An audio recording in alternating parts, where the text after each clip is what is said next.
mëshirbërësit. Falënderimi i takon Allahu xhelle shanuhu, krijuesit të gjithësisë, paqja, mëshira dhe bekimi i tij qofshin mbi të dërguarin e tij Muhammed Mustafa sallallahu alaihi wasallam, mbi familjen e tij të pastër, mbi shokët e tij dhe mbi gjithë ata të cilët ndjekin rrugën e tij deri në ditën e fundit. Vëllezër dhe motra, ju uroj Bajramin e Kurbanit. Ta gëzoni me familjet tuaja, me të afërmit tuaj, me gjithë shoqërinë e miqësinë që keni. Të nderuar vëllezër dhe motra, hoxha i nderuar na foli për rregullat e Kurbanit dhe unë nuk dua të ndalohem në atë pjesë, për arsye që të mos ju marr shumë kohë edhe juve, por që në 4 pika më duhet t'i përmend, sepse ato janë sipas mehet, por kur ti dëgjoni besoj se edhe ju do të më jepni të drejtë. Janë disa pika që mund të them na bezdisin apo kanë filluar dhe të na trembin. Ne si besimtar, vëllezër dhe motra, e dim shumë mirë që familja është e shenjtë, sepse Allahu i madhëruar familjen e ka bërë të atill ku na ka treguar në Kur'anin famlar për rëndësinë e saj.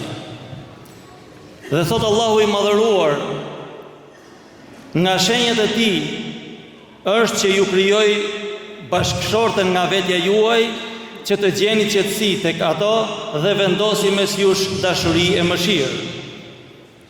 Sot vëllezër dhe motra, familja po sulmohet nga shturja morale, nga largimi prej fesë, nga neglizhenca, nga edukimi dhe nga kultura që po e dobëson ditë për ditë lidhjen mes familjarëve. Besimtari nuk hesh përballë padrejtësive që i bëhet familjes, shoqërisë apo çdo gjëje që e përket atij. Reagimi jon si besimtar dhe si shoqëri me vlera të forta familjare, kombëtare, kemi për detyrë që të reagojmë në çdo moment kur cenohet shenjtëria e kësaj familje. Ne besojmë në respektin e çdo njeriu, e çdo krijese, por ne nuk mund të tolerojmë që në emër të familjes të bëjnë parada organizata të tilla, të cilat janë kanceri i vetë familjes.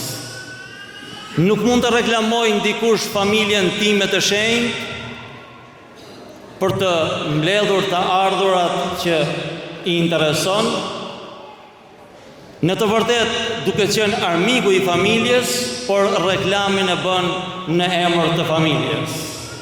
Prandaj ne si besimtar duhet të jemi të vetëdijshëm se Allahu i madhëruar na ka krijuar prej një burri dhe një gruaje dhe na ka urdhëruar të bëjmë familje ashtu siç e ka dhe tradita shqiptare.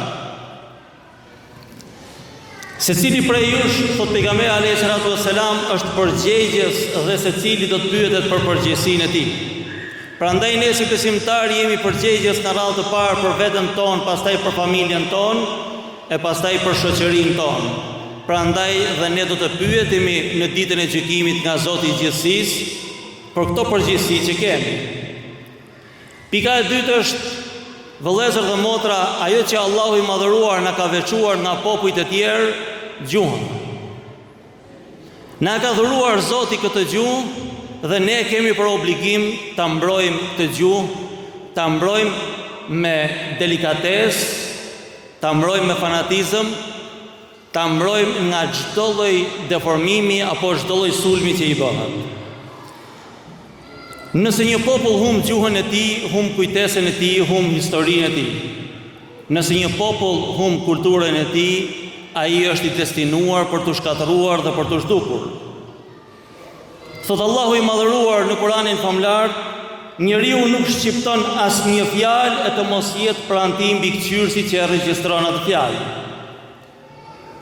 Kur ta përdorim gjuhën tonë, duhet ta përdorim për të mirë dhe në atë mënyrë që ai regjistrues që Allahu i madhëruar ka caktuar të regjistrojë vetëm fjalë të mira.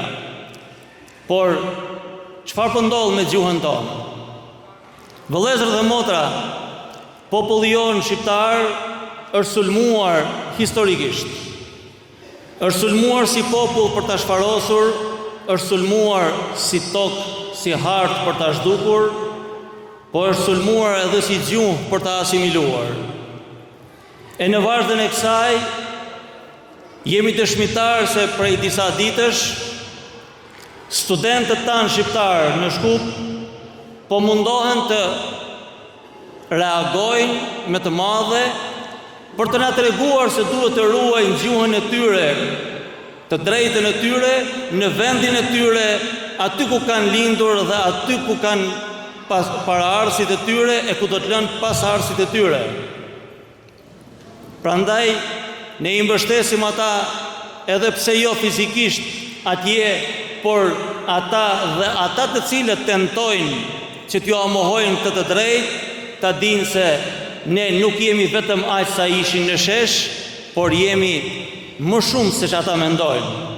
E për këtë arsye, unë shpreh mbështetjen më të madhe për ata studentë që Zoti i Gjithësisë t'i ndihmojë e institucionet përkatëse t'i dëgjojnë e t'i japin të drejtën e studimit në gjuhën e tyre, e dhënies së provimeve në gjuhën e tyre, e të jetojnë ashtu si që meritojnë ata po përsëri në gjuhën e tyre shqipe. E një pikë tjetër, duke ju kërkuar ndjes për zgjatjen, është toka që na ka dhuruar Zoti i Gjithësisë. Këtë tokë, vëllezër dhe motra, as nuk ja kemi blerë dikujt, as nuk ja kemi vjellur dikujt, as ja kemi marrë me zor dikujt. Na ka dhuruar Zoti i Gjithësisë. Por këtë tokë kanë tentuar historikisht të na e marrin. Edhe na e kanë marrë. Na kanë zvogluar aq shumë sa që Greku, duke bërë gjenocid tek shqiptarët musliman Çam, i detyroi të largohen të djegur e të sakatosur e të lënë tokat e tyre. E sot t'i shohin nga larg me mall. Ashtu ndodhi edhe në Kosovë, në Maqedoni e në veri të Shqipërisë. Po sot brenda hartës tonë çfarë po ndodh? Vëllezër dhe motra, dim shumë mirë që politika e boshatisjes së Shqipërisë tashmë është e njohur. Është e njohur për të gjithë. Por kohëve të fundit, nën sloganin investitor strategjik, po tentojnë të na uzurpojnë edhe këto pak toka që na kanë ngelur. Ato toka të cilat të parët tanë i kanë mbrojtur me gjak, kanë flijuar veten e tyre, kanë dhënë shpirtin për të mbrojtur që të mos pushtohet nga të huaj, sot po e shesim me duart tona, dhe kur them me duart tona jo populli, po e shet politika, po e shesin ata të cilët na drejtojnë që në fakt ata duhet të jenë në krahun e popullit të vet, por politika e mbrapsht po e çon deri atje sa që po e shikoni se çfarë po ndodh. Jeni dëshmitar për protestat në Shkodër, në Baksëriol, të cilat vetë fshatarët po mundohen ta mbrojnë atë tokë e zëri i shtetit po mundohet ti shtyp me çdo lloj mënyret që ata të mos flasin e mos të mbrojnë ato pak toka që ju kanë ngel. A mos mbaroj me kaq? Ne kemi protestat tona këtu në Vlorë, në Nard, ku po tentohet të uzurpohet toka dhe të merret në mënyrë fantazm. Vëllezër dhe motra, nëse ne do të heshtim duke kujtuar se oborrin tim akoma se kanë prekur, do të vijë dita që edhe në oborrin tim e tëndin do të flitet një gjuhë që ne nuk do ta kuptojmë e ne do të jemi të huaj në vendin tonë.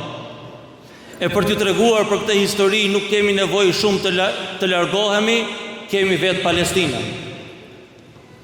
Ata hapen dyert për t'i mbrojtur, për t'i majtur si fqinj, e sot ata janë të vdekur, të shkatëruar dhe po bëhet gjenocid mbi ta e askush nuk e ngre zërin nga rrethi i politikës, sepse popullin e dim se është me ta. E ç'është më e çuditshmja, në dalin disa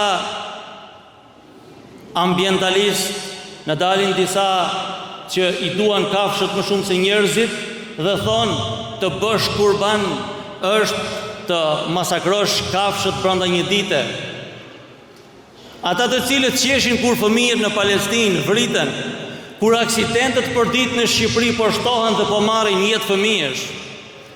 Mos të harrojmë 2 fëmijë që vdiqën në Durrës, mos të harrojmë pardje. Ndodhi një aksident në Elbasan dhe fëmija duke shkuar në shkollë, në vend që të shkonte në shkollë, familja e tij e varrosa. E për fajt e kujt? Për fajt tonë. I bëj thirrje çdo institucioni, policisë së shtetit, asaj rrugore dhe asaj të rendit, ose të bëjnë detyrën siç duhet, ose të largohen e t'ja lënë vendin atyre që do ta bëjnë detyrën siç duhet. Ne jemi kalimtar e Zoti thot detyrën jepjani atij që e bën. Prandaj vëllezër të nderuar dhe motra shumë të nderuara, ne si musliman duhet të jemi afër atyre të cilët kanë të drejtë e nuk e ngrejnë zërin dot aq sa duhet për të kërkuar të drejtën e tyre. Uroj që ky bajram të jetë bajram plot paqe, plot mëshirë ndaj njëri tjetrit, plot mirëkuptim, e kërkim drejtësie si nga njeriu, po ashtu edhe duke ngritur duart nga Zoti i gjithësisë për t'i kërkuar, sepse ai është ai që e do të drejtën dhe e vet drejtësinë. Edhe një herë gëzuar bajramin, tani do të falim namazin e bajramit. Para se të fillojmë namazin do t'ju shpjegoj se si falet, sepse 2 herë në vjet edhe harrohet. Pastaj hoxha i nderuar Hajridin Dizdari do na majë hutben e bajramit, të cilën ju këshilloj ta dëgjoni në qetësi edhe atë, sepse është pjesë e namazit të bajramit. Të drejtohemi në safe.